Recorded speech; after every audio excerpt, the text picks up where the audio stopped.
দেখো এখানে কি আছে, কিছু কিছু স্কোয়ার বক্স, যারা square box, square square square, each square box is 0.2 millisecond.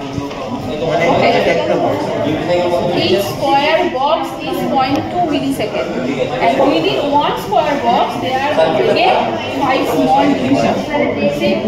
Within one square there is another 5 small divisions. That means 5 small division equal to 0.2.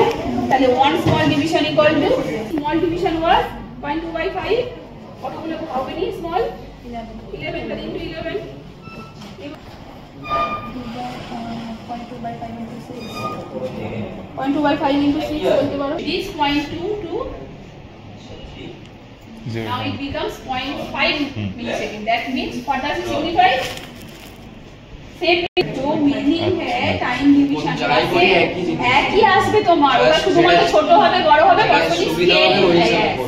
যখন তোমার সিগন্যালটা ধরো খুঁজে দেখতে পাচ্ছ তুমি বড়ও করে দেখবে, ভালো রেজাল্ট হবে, কিন্তু আদারওয়াইজ ভ্যালু সেমই থাকবে। 0.2 তোমরা 0.5 এ নেবে, দেখো তোমার ব্যাপারটা ক্লিয়ার হয়ে যাবে। তাহলে এবার টি না না বেরিয়ে যাও, অলরেডি টাইম আপ যাও, হবে না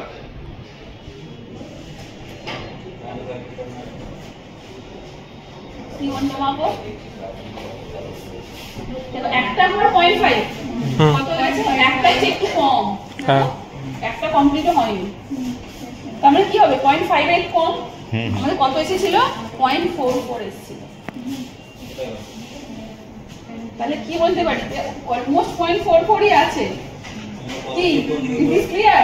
that means you are varying this knob but the actual value is yes sir. What will be your position depending upon that? You are only scaling, not changing the value, you are only scaling. Clear? তাহলে t on এতো t off এলি তখন আমি কি করব, এটাকে বড় করে দেব। বড় করলাম মানে কি স্কেলটাকে বড় করলাম, এটা ঠিক থাকে। সিগন্যালটা এটুকু যা ভ্যালু এত বড়র সেমই ভ্যালু পাবো, আদারওয়াইজ সিগন্যাল যদি চেঞ্জ হয়ে যায় সেটা ম্যাগনিফাই করে না, সে দেখার জন্য সেই হিসাব সেটাই ভালো। যদি সিগন্যালটাকে চেঞ্জ করে দাও তাহলে কি সেটা আমার অ্যাকসেপ্টেবল? একটা সঠিক করছো, তুমিও করছো ও করছো সেম, তাহলে দুজনের সেম দিন আসা উচিত।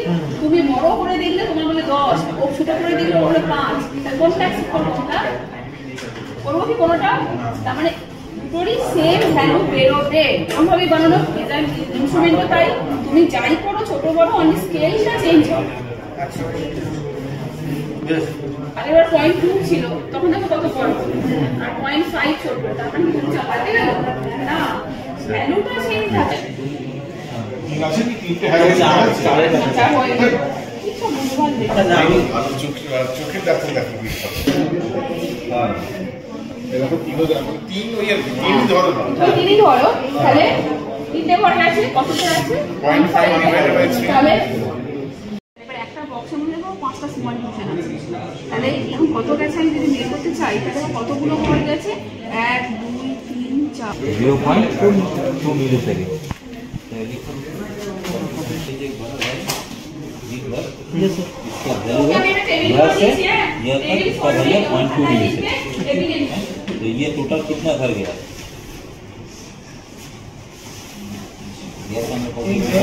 एक पूरा 5 मिनट, ये 4 का, ये घर को कितना डिवीजन में भाग किया? 5 डिवीजन बराबर। Yes sir. तो एक छोटा स्मॉल डिवीजन का वैल्यू कितना होगा? टी ऑफ कैसे कैलकुलेट करोगे? वैसे ही सेम, इसको ऊपर ले जाओ पोजीशन, हॉरिजॉन्टल पे लेकर आओ, ये बराबर पूरा बराबर। तो ऑफ का वैल्यू है 0.1 और ऑन का वैल्यू है 0.36। ये हो गया तुम्हारा टोटल टाइम। Yes sir. और इसको 100 करो, ये देखो कितना वैल्यू आएगा। अब इसको चेंज कर दो, टाइम डिवीजन वैल्यू सेम ही है। अच्छा ठीक ठीक हो गया। इसका भी कैलकुलेशन करके देखो।